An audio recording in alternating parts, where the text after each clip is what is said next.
4 intervenções e depois responderiam. Não sei se há mais inscrições. Muito bom dia. O meu nome é Sandra Laranjeiro dos Santos e eu gostaria de colocar à mesa duas questões.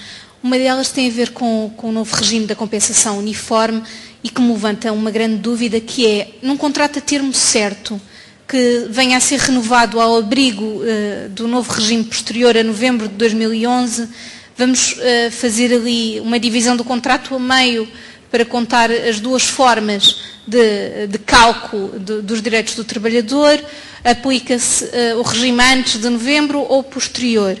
E a outra prende-se com a seguinte questão, uma questão que esteja a ser discutida hoje em dia em sede judicial e que ainda não tenha sequer tido julgamento. Entrando em vigor esta nova legislação em que o trabalho suplementar sofre uma redução tão drástica do quantitativo, qual será o regime a aplicar? Muito obrigada. Mais alguma inscrição?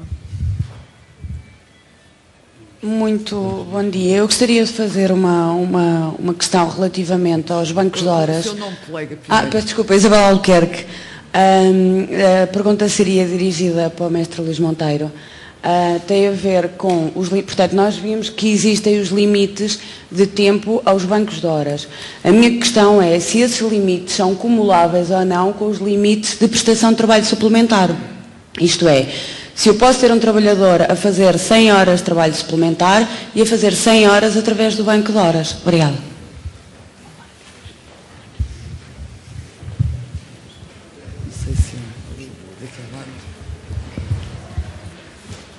Bom dia, Carlos Proença. Eu gostaria de perguntar ao mestre Luís Monteiro, que se referiu, portanto, especificamente a essa questão, à situação da redução do tempo de férias prevista em convenções coletivas e à data que nela está prevista distingue as convenções coletivas antes ou depois de 2003. Sabendo nós que as convenções coletivas são periodicamente renováveis e, portanto, elas são publicadas na íntegra nos boletins de trabalho e emprego, a questão que coloca é de saber se uma determinada convenção coletiva que aparece publicada integralmente num determinado ano, por exemplo, em 2005, ou 2006, ou 2007, mas que reproduz nessa parte, relativamente à duração do período de férias, cláusula idêntica a que já vinha num contrato coletivo de 2001 ou de 2002, se estamos a falar de um entendimento em que essa cláusula subsiste face à nova lei, porque efetivamente se trata de uma convenção coletiva publicada já depois de 2003, mas que vem reproduzir um regime de revisão, na revisão de convenção que já existia anteriormente. Eu tenho esta dúvida e gostaria, se possível, que esclarecesse. Muito bem, uma vez que já houve 4 intervenções, eu daria, em primeiro lugar, uma vez que foi diretamente interpelado, a palavra ao mestre Luís Miguel Monteiro. Muito obrigado, Sr. Doutor. Ora bem, eu não tenho certeza de ter apanhado as questões todas. Se estiver a omitir alguma resposta, peço que me o digam. No que diz respeito ao encerramento para gozo do período de férias, a lei expressa em admitir que se trata ou do encerramento da empresa ou do estabelecimento. Portanto, o empregador pode optar, designadamente, mas não só, em estabelecimentos espacialmente distanciados, pode optar por encerrar apenas parte da empresa no seu todo, desde que o faça por unidades económicas, isto é, desde que o faça por estabelecimento. Já era assim, e a lei mantém essa regra, não há alteração da disposição.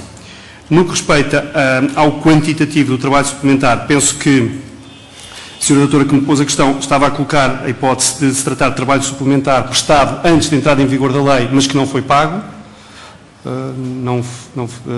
Fiquei com essa ideia, mas não tenho certeza de posso não ter entendido bem a questão, mas se a questão é essa, parece-me que, obviamente, da aplicação das regras Perdão? Então não percebi mesmo a questão. Peço desculpa, não se importa de... Eu, por exemplo, tenho... Sim, essa eu percebi, mas eu penso que me fizeram uma pergunta antes relativamente ao acréscimo do trabalho do montante devido. É uma questão judicial, mas se calhar estou... pôs-me essa questão. E, portanto, não sei se o pressuposto de facto não é o trabalho já foi prestado, mas não foi pago. E, entretanto, entra em vigor a lei. Parece-me que o que resulta da aplicação das regras de aplicação da lei no tempo, e designadamente, se a memória não me atraiçoa, do artigo 7º da lei que aprova o Código de Trabalho, trata-se de um efeito, de um facto totalmente passado à data de entrada em vigor da lei e, portanto, o acréscimo do trabalho suplementar deve ser regulado pela lei que estava em vigor no momento em que ele foi prestado. Portanto, o acréscimo do trabalho suplementar é regulado pela lei antiga, chamemos-lhe assim, e não por esta da redução. No que respeita então sim, à questão da acumulação dos limites, é uma questão muito curiosa, porque o artigo 208, já hoje, o artigo 208 diz o período normal de trabalho em banco de horas pode ser aumentado até 4 horas diárias e pode atingir 60 horas semanais, tendo o acréscimo por limite 200 horas de trabalho. Portanto, lendo isto assim, se estamos a falar em período normal de trabalho, que pode atingir 60 horas semanais, diríamos que não está aqui o trabalho suplementar, portanto o trabalho suplementar é prestado para além disso. É curioso porquê? Porque se nós olharmos para as regras da adaptabilidade, no fundo o modelo que serviu de inspiração a este banco de horas, agora claramente no banco de horas grupal, mas já antes no banco de horas introduzido por convenção coletiva, diz-se que o período normal de trabalho não pode ultrapassar este limite, mas para esse limite contam-se também as horas de trabalho suplementar prestadas, salvo se forem por motivo por razões ponderosas, portanto, por acréscimo, não por acréscimo, no fundo, das necessidades de trabalho.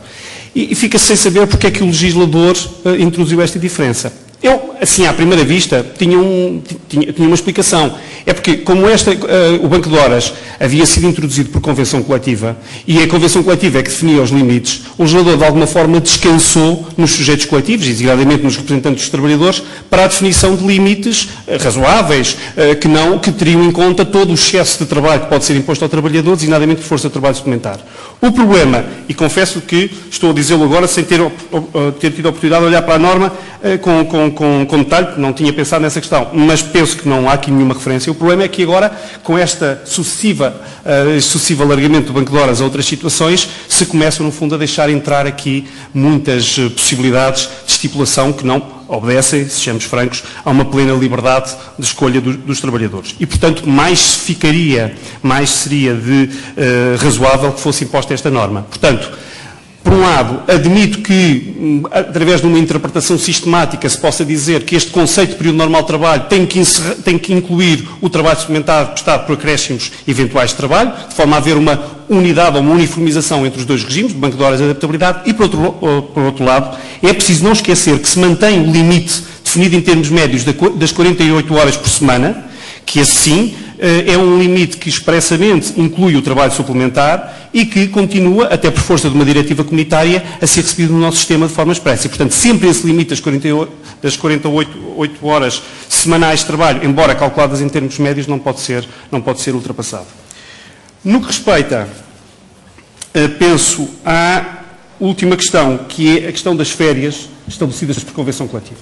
Bem, eu julgo que a norma, que é uma norma, como disse há pouco, está no artigo 7º, número 3, agora proposta de lei 46/12, e que eu leio, para ser mais explícito, diz: as majorações ao período anual de férias estabelecidas em disposições de instrumentos de regulamentação coletiva de trabalho ou cláusulas de contrato de trabalho posteriores a 1 de dezembro de 2003 e anteriores à entrada em vigor da presente lei são reduzidas em montante equivalente até 3 dias.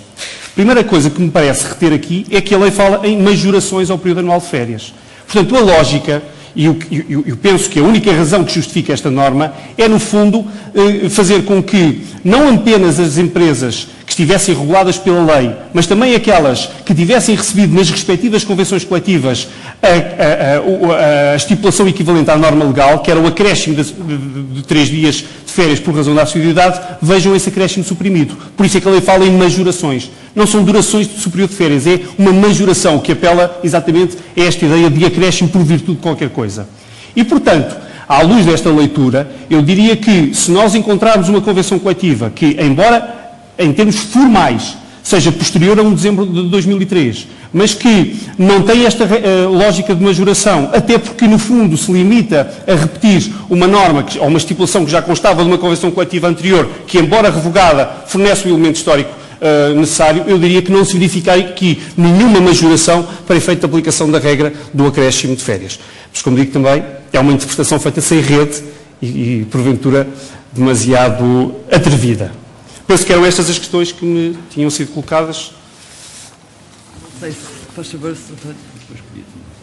Ora, a doutora Sandra suscitou a questão da compensação por caducidade dos contratos. Nós temos que distinguir o regime atual. O regime atual está previsto nos artigos 344 para a caducidade de contrato a termo certo e no 345 para a caducidade do contrato de trabalho a termo incerto. Até 6 meses, 3 dias. Se a duração for superior a 6 meses, 2 dias. Portanto, isto é o regime do Código de Trabalho. Bom, mas a lei 3/2012 de 10 de janeiro, que entrou em vigor no dia 11 de janeiro, veio regular a renovação extraordinária.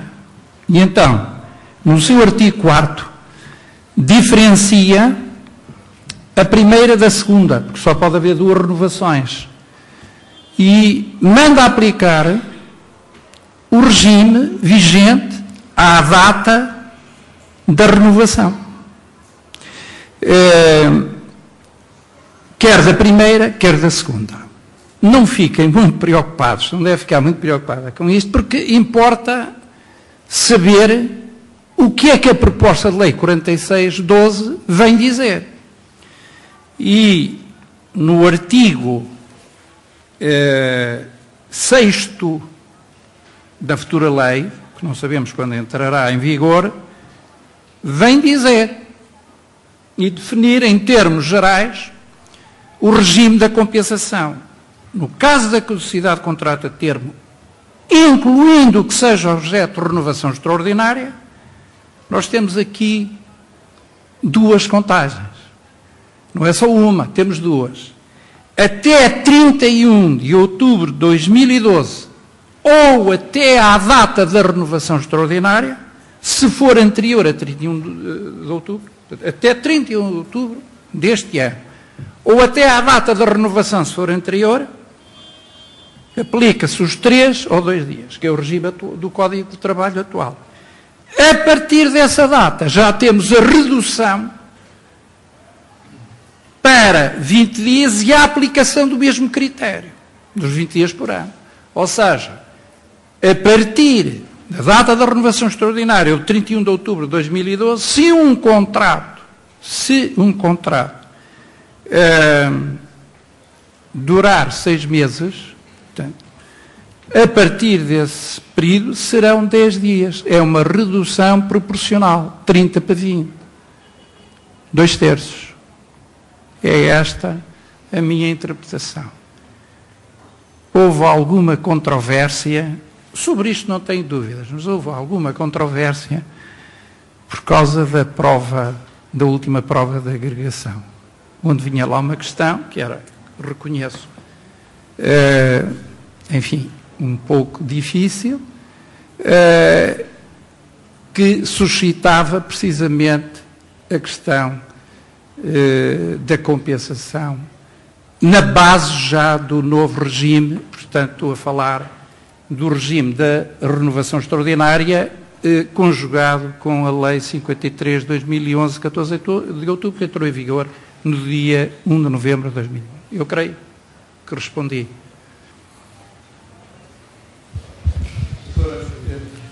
Só um momento, que eu ainda dava a palavra aqui primeiro ao professor António Fernandes. São 2 notas muito rápidas a respeito de questões que já foram respondidas e perfeitamente esclarecidas pelos meus colegas de mesa. Primeiro, quanto à questão dos limites de trabalho suplementar, tempo, digamos, acréscimos de tempo nos bancos de horas. Eu penso que é aí que no fundo, sem entrar em grandes matemáticas, ter em conta que, primeiro, que o trabalho suplementar é compatível com o banco de horas, e, portanto, que há trabalho suplementar no banco de horas, teoricamente há trabalho suplementar apenas quando seja ultrapassado o limite quantitativo do banco de horas, e há, evidentemente, também o limite do trabalho suplementar que se aplica em qualquer circunstância. Eu julgo que a combinação do limite do excesso de horas do banco de horas, do limite do trabalho suplementar e do limite das 48 horas em média, que é um limite europeu, e é preciso dizer que o próprio memorando de entendimento, muito louvavelmente, diz que devem ser respeitadas as diretivas comunitárias e as disposições constitucionais, daí que seja, enfim, o próprio memorando tenha salvaguardado isso.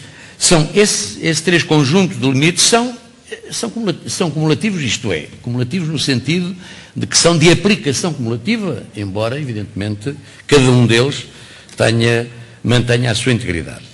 A segunda nota diz respeito ao número 3 do artigo 7º e à questão do tratamento que é dado, ou das consequências que são tiradas da eliminação da majoração por assiduidade que o Código de 2013 instituiu. Estou inteiramente de acordo com o que o Dr. Luís Monteiro referiu. Eu penso que, basicamente, aquilo de que se trata é de salvaguardar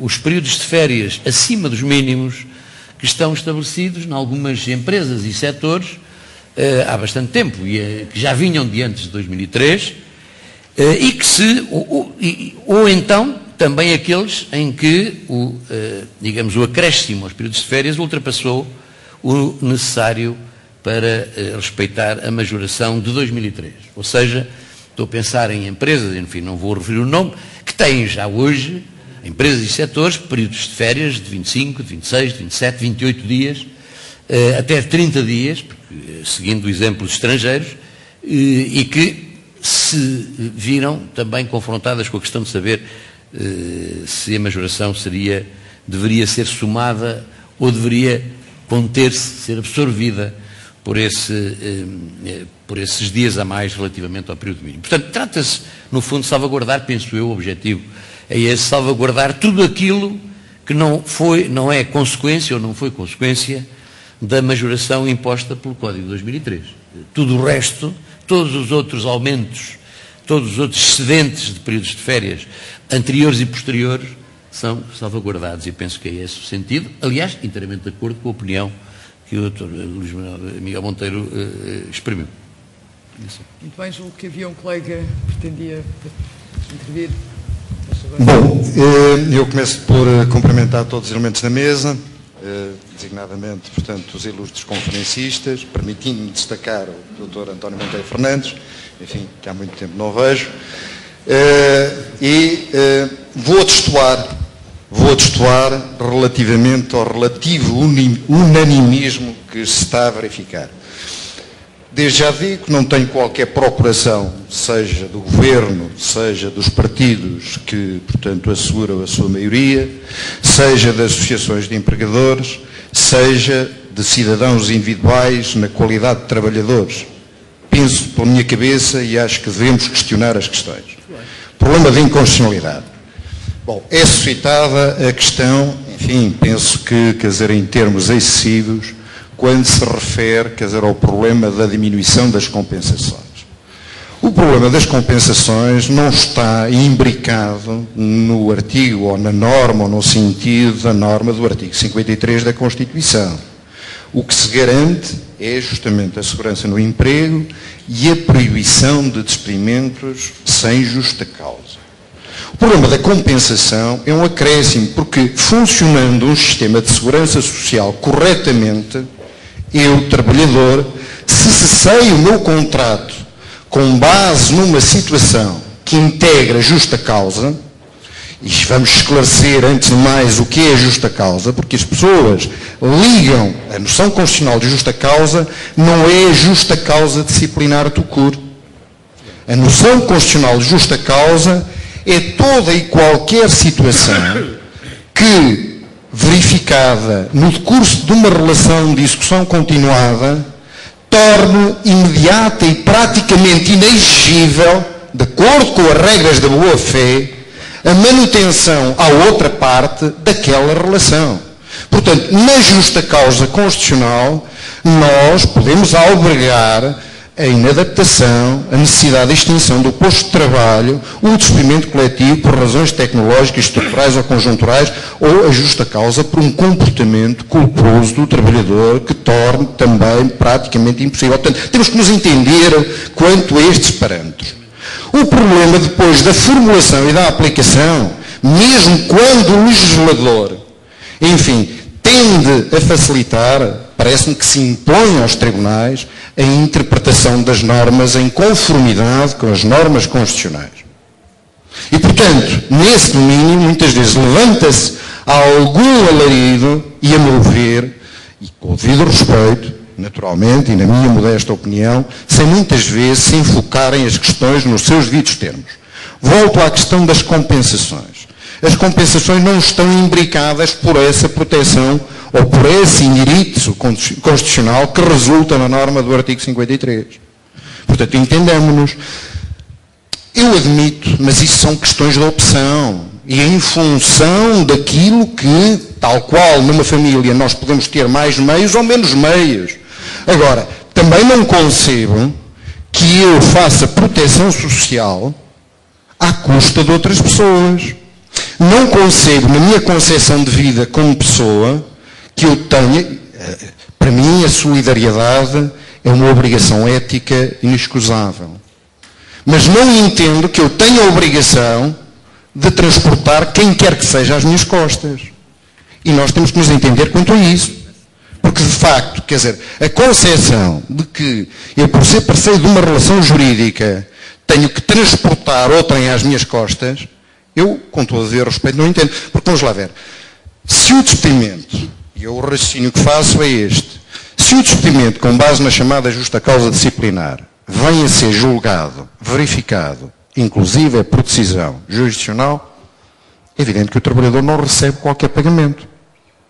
Dir-se-á, bom, mas aí é uma justa causa subjetiva, houve um comportamento culposo do trabalhador, portanto é justo, é equilibrada a solução, no sentido de realmente não haver, digamos, o pagamento de qualquer compensação. Sim, senhor, eu admito que num despedimento coletivo, quer dizer, assim aconteça, porque são razões que se repercutem na esfera jurídica da empresa e, portanto, razões estruturais, conjunturais, que levem à necessidade de, enfim, reorganização e que levem à necessidade de extinguir ou fazer cessar simultâneo e sucessivamente vários postos de trabalho ou vários contratos de trabalho. Agora, quer dizer, não podemos enfocar a questão, porque o problema é este, quer dizer, quem tem que assegurar a proteção e a manutenção dos direitos sociais do Estado Social, no meu modesto entender, somos todos nós, através, precisamente, dos impostos que pagamos. E quando nós achamos que são boas as soluções legislativas que põem um sujeito contratual, perdoa-se uma expressão, às cavalitas de outro, eu, enfim, não vou para o liberalismo, porque não é essa a minha postura na vida, nunca foi. Mas não a admito, enfim, quando há este unanimismo e esta crítica, e devo-lhes dizer, com toda a franqueza, quer dizer, portanto, quando ouço estas discussões em termos, enfim, do chamado, que eu às vezes digo, enfim, as discussões sobre o direito de trabalho, muitas vezes cria-se aquela ideia de que, quer dizer, eu estou no politicamente correto se não conseguir enfrentar, se não conseguir discutir, se não conseguir, que é um pouco o que eu estou aqui a fazer, colocar, pelo menos para reflexão, ou pelo menos para interrogação, este conjunto de questões. Portanto, no fundo, era um pouco este destoar, perdoe-se, mas com toda, enfim, com todo o respeito e com toda, enfim, quer dizer, se quiserem, a afetividade que uma conferência pode propiciar, mas que, quer dizer, acho que é importante, enfim, que também se registre alguma discordância, algum destoar face, digamos, quer dizer, é esse politicamente correto, parece que toda a gente, enfim, quer dizer, entende, porque estas questões é que nos fazem também pensar. Muito obrigado.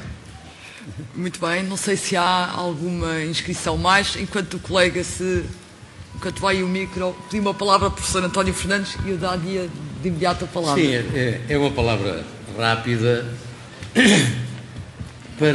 só para dizer o seguinte, primeiro uma nota pessoal que é evidentemente, que é indispensável. O Dr. José Cássio Lourenço partilhou comigo durante anos uma das experiências de colaboração no ensino universitário mais gratas que eu conto na minha já longa vida nesse campo. E essa experiência foi grata não apenas por fatores de ordem pessoal e pela harmonia que sempre existiu entre nós, do ponto de vista pessoal e até afetivo, mas também pela circunstância de que ele sempre foi um espírito rebelde às consensualidades fáceis e sempre soube e pôde discordar de tudo aquilo que não lhe cabia bem no quadro da sua perspectiva intelectual e científica. E, portanto, é com muito gosto, com um gosto particular, que eu daqui lhe mando, enfim, à distância, um abraço e lhe ponho uma questão. Sou eu que lhe ponho a questão. E a questão é, no fundo, esta. Que sentido, enfim, a Constituição não é propriamente um texto, digamos, um texto proclamatório, não é propriamente uma declaração de ideais, ou pelo menos não deve, ou não pode ser assim encarada, que sentido jurídico positivo atribuir à garantia de segurança do emprego? Obviamente que o legislador constitucional, nem ele nem ninguém, pode garantir, na prática, o emprego de ninguém, a segurança do emprego de ninguém. E, portanto, temos que procurar, no fundo, atribuir um sentido útil, que não esse, o de que, no fundo, é proibido tocar no emprego, seja de quem for, o sentido útil. Ora bem, eu penso que o Tribunal Constitucional já esboçou diretrizes do género de que certas medidas legislativas capazes de fazerem baixar o nível de proteção da segurança do emprego chocariam com esse preceito constitucional. Eu recordo o caso recente do período experimental, que se quis ampliar e que o Tribunal Constitucional considerou, embora o período experimental tenha um papel particular na fisiologia da relação de trabalho, considerou que havia digamos, sem justificação objetiva e clara, sem que houvesse um imperativo que tornasse necessária e proporcional essa medida, que de facto havia um rebaixamento, uma diminuição, um rebaixamento do nível de salvaguarda da segurança do emprego. A questão que lhe ponho é um pouco esta: para que é que serve a garantia da segurança do emprego? Tendo em conta que ela necessariamente transcende a mera proibição de despedimentos sem justa causa. Esta é uma pergunta que eu não só deixaria no ar, como desde já lhe diria, a mim parece-me que há aí contido uma diretriz ao legislador ordinário. E o legislador ordinário, neste sentido, bem ou mal, atenção, e, portanto, isto não se está aqui a formular um juízo de valor ou de conveniência ou de adequação social, política, económica, o que se quiser. Está-se aqui a procurar descobrir a vontade do legislador constitucional. E parece que essa é no sentido de dizer ao legislador ordinário: atenção, que o nível de proteção da segurança do emprego que existe não se toca. Ou então tenho dificuldade em entender, portanto, ou seja, como diretriz ao legislador ordinário. Bom, mas esta questão fica posta, mas não quero de maneira nenhuma prejudicar o debate, mas espero voltar a ouvir o Dr. José Cássio Lourenço a respeito desta questão. Estava um colega, não sei se não se importa. Bom dia. Os meus cumprimentos a todos os presentes, em especial aos oradores Ricardo Sá, Um pormenor antes de mais que, salvo erro, não foi aqui referido, se foi, peço desculpa, passou-me ao lado. Não há um memorando para a Troika, ou aliás, há o original, assinado ainda pelo anterior governo, mas já houve pelo menos mais um assinado pelo novo governo que alterou algumas questões do original. Conhece? Não, porque é secreto. Ninguém conhece. É secreto, exatamente.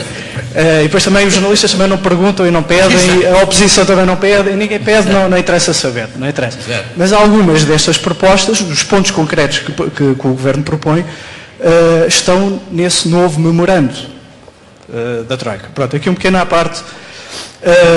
Eu faço bastante direito laboral e posso dizer que 60% das vezes representa entidades empregadoras e 40% trabalhadores. Ideologicamente, acho que uns não são nada sem os outros. Trabalhadores sem patrões não são nada e precisam dos patrões, e os patrões sem trabalhadores também não são nada e precisam deles. E, portanto, eu entendo que deve haver aqui um conjunto de uma comunhão de interesses para um bem comum, que é o bem da empresa. Porque o bem da empresa é bom, por um lado, porque dá emprego, dá sustentabilidade às famílias, às pessoas, é bom porque também dá lucros e também dá sustentabilidade aos empregadores, e, portanto, acho que o interesse é conjunto e o interesse devia ser comum. Mas, infelizmente, temos uma população que os trabalhadores, grande parte, e basta ver pelas associações sindicais que só pensam neles, esquecem-se que também precisam dos empregadores, e os empregadores esquecem-se do que fazem falta aos trabalhadores e pensam em explorá-los. Não vou, obviamente, como calculo, entrar em casos concretos, mas a atual legislação, eu penso que vai um pouco contra a gente que tem sido defendida em Portugal de forma praticamente unânime, que é, ao contrário da vasta maioria das relações jurídicas, na relação laboral não há igualdade natural, por natureza não há igualdade das partes. E, portanto, daí o favor laboratórios. Porque as partes não são, por natureza, iguais. E daí a legislação tem acolhido algumas normas que tendem a equilibrar, a compensar essa desigualdade com pequenas ajudas, entre aspas, aos trabalhadores. Para, no fundo, na prática, porque é isso que interessa, é analisarmos, nomeadamente, estas alterações propostas, na prática, para tentar equilibrar os poderes na parte dos deveres e direitos. E, objetivamente, independentemente de concordarmos ou discordarmos, e aqui já tivemos uma voz que claramente concorda, estas alterações são objetivamente a favor do empregador. Claramente. Eu, por exemplo, com estas normas, entrando em vigor como está, que eu não sei, vamos lá ver se o Presidente, que é do Moja, varia conforme os dias, se faz sol ou chuva, se envia para o Tribunal Constitucional para a apreciação preventiva, vamos ver, eu penso que sim, mas já é de esperar tudo deste Presidente, portanto não é garantido. Mas depois, obviamente, que em sede jurisdicional poderemos sempre levantar essa questão e poderemos, em última análise, chegar ao Tribunal Constitucional, mas como é que eu vou depois explicar às pessoas que isto vai levar anos até chegar ao Tribunal Constitucional, nomeadamente em casos que há um trabalhador que seja despedido e considere que foi de forma ilegal, portanto, despedimento ilícito. Como é que eu vou dizer que daqui a 8, 7 ou 10 anos é que vai ter uma resposta a seu favor, porque eu estou convicto que naquele caso concreto poderá ter a decisão a seu favor. Mas com estas alterações, se entrarem em vigor como estão, o Dr. Fausto Leite falou que vão ser depuradas no Parlamento, mas a maioria vai fazer prevalecer a sua ideia. Eu sei, não vou dizer, mas poderei dizer depois, poderei dar um caso concreto que de repente me lembrei, que vai facilitar muito contornar a proibição constitucional do despedimento sem justa causa. Eu poderei dar um caso concreto de como despedir um trabalhador de forma ilegal, em que ele não vai receber indenização nenhuma. Ou, caso vá para tribunal, acabe por o empregador vencer em tribunal. Poderei dar depois um caso concreto. Um exemplo académico, obviamente, não estou a falar em casos reais. Mas eu sei como. Se isto entrar em vigor, eu vou saber como.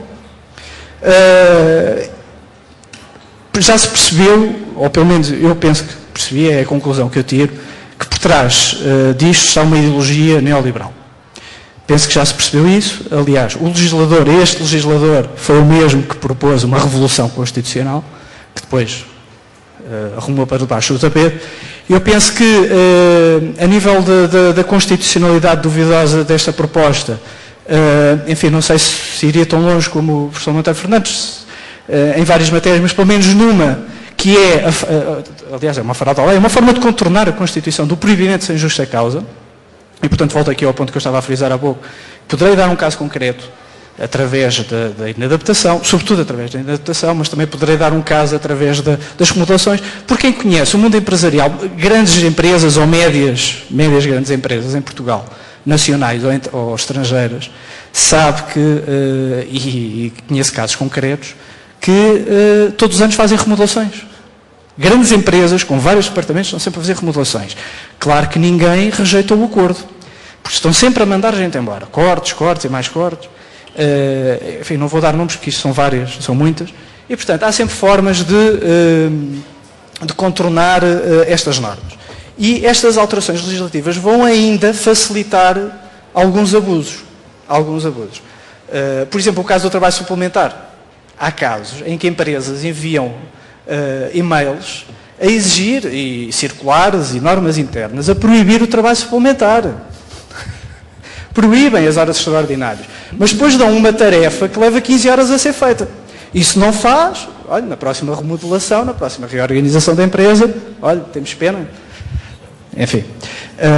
Pronto, isto só para concluir que, como eu disse, eu não tenho nenhuma visão a favor mais do trabalhador ou do empregador, e tanto represento uns como outros, e faço processos disciplinares, já fiz processos disciplinares para despedimento, sem ser para despedimento. Eu penso que, objetivamente, independentemente de concordarmos ou não com esta proposta, que é uma proposta claramente liberal, penso que vai, e depois aqui para concluir, ir ao encontro do futuro aqui antecipado pelo Dr. Fausto Leite. Porque aquilo que eu estava a falar logo no início, o bem comum, acho que vai ser, no fundo, na prática, vai ser prejudicado. Porque isto não vai melhorar as empresas. Não vai melhorar nem os patrões, nem os trabalhadores. É que os patrões, enfim, a nossa classe gestora, empresarial, grande parte, pensa a curto prazo, no lucro rápido, no lucro fácil. E pensa que estes cortes, e vão dar lucro a curto prazo, a médio prazo vão destruir o futuro das empresas. Porque estão a desmotivar os trabalhadores.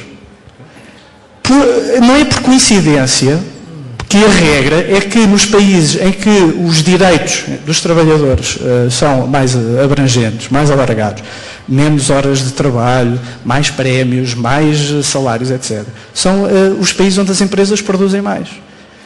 É uma ideia errada, e isso está provado historicamente está aprovado, até cá em Portugal, que menos salários, mais trabalho, que aumenta a produtividade. É um erro. É uma coisa que se tem discutido muito, é uma questão também ideológica, não só jurídica, mas eu penso que esse é o grande problema que vamos enfrentar nos próximos anos. É que estas alterações, assim como está previsto, ao entrar em vigor, acho que vão prejudicar as empresas, vão prejudicar toda a gente.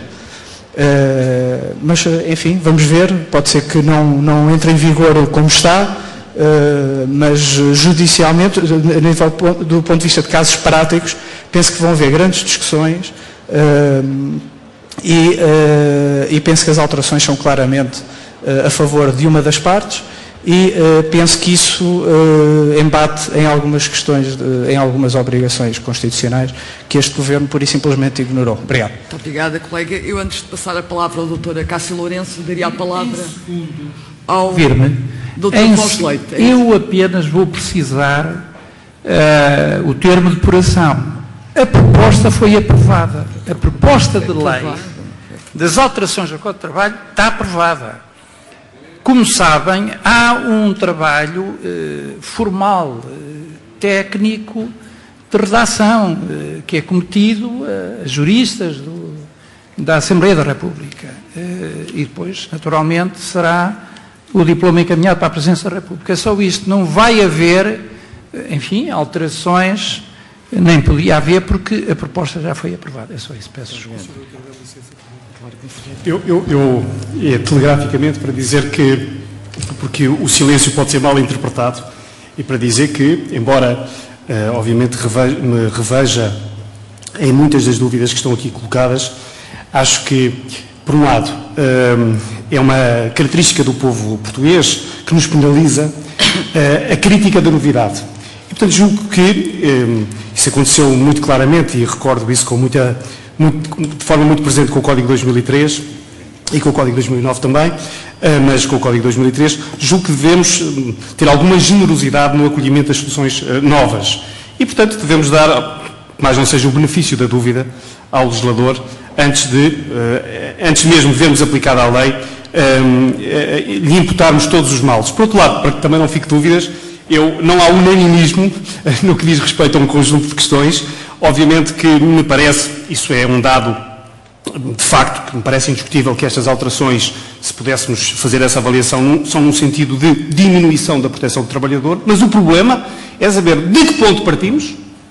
Segundo, se esse ponto era um ponto de equilíbrio ou um ponto de desequilíbrio, e, portanto, se não estamos a realinhar um equilíbrio, ou, o que também acontece muitas vezes, evoluir para um ponto mais distante possível, exatamente por reação a um desequilíbrio existente. E, por último, e perdoar-me-ão o prosaísmo da referência, se o ponto onde estávamos era sustentável ou não. E eu julgo que, infelizmente, a resposta negativa a alguma destas questões justifica as soluções legais. Portanto, só para dizer que não me imiscuí em questões constitucionais porque não as domino e porque o meu tema não era esse, mas estamos longe de um unanimismo na reflexão sobre um conjunto de questões. Peço desculpa, um bocadinho lateral. Eu daria então a palavra à doutora Cássia Lourenço, fazendo apelo à sua capacidade de síntese, uma vez que já são 12h30. Muito rapidamente, enfim, quer dizer, as palavras proferidas ou ditas, ou as observações feitas pelo Sr. Dr. Luís Miguel Monteiro, eu penso que, quer dizer, enfim, são questões que nos devem interrogar. Agora, relativamente à questão que o Sr. Professor Monteiro Fernandes, portanto, colocou, o problema da regressão, primeiro, a questão da alteração do período experimental, completamente de acordo, porque vamos lá ver, nós, no nosso país, enfim, eu penso que isto faz parte da espécie humana, mas a idiosincrasia da nossa sociedade introduz muito aquela habilidade esperta, o nós funcionarmos com retidão. Enfim, nós, dentro das nossas obrigações profissionais, não se trata de obrigações éticas, é agir com lealdade, sinceridade e retidão. É uma das nossas obrigações como advogado. E ser reto e caminhar reto no mais interior de nós próprios. Na minha retidão eu posso estar enganado, mas a retidão postula que, a partir do momento em que eu dou conta que não estou a ser reto, e sim que ninguém me diga, eu devo alterar a minha pisada. É assim que eu entendo. Agora, quer dizer, relativamente à questão do período experimental, para não divagar, completamente de acordo. Quando eu, como legislador, manipulo o período experimental a ponto de transformar uma relação, portanto, que é de trato sucessivo à discussão continuada, em que o período experimental serve para as partes verificarem se lhes interessa reciprocamente aquela relação. Eu o transformo numa situação de experimentalidade praticamente durante todo o curso da relação. É evidente que isso é inconstitucional, é evidente que isso é incomportável com a natureza da relação. Portanto, para mim é objetivo. Não é preciso fazer grandes lucubrações. A questão da regressão é aquilo que, quer dizer, o mestre e o senhor Dr. Luís Miguel Monteiro referiu.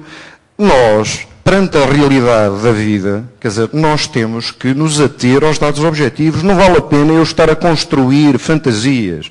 O mundo financeiro, enfim, levávamos aqui uma outra discussão, o mundo financeiro é um mundo de fantasias. Eu, a pouca economia que aprendi na faculdade, sempre encarei assim.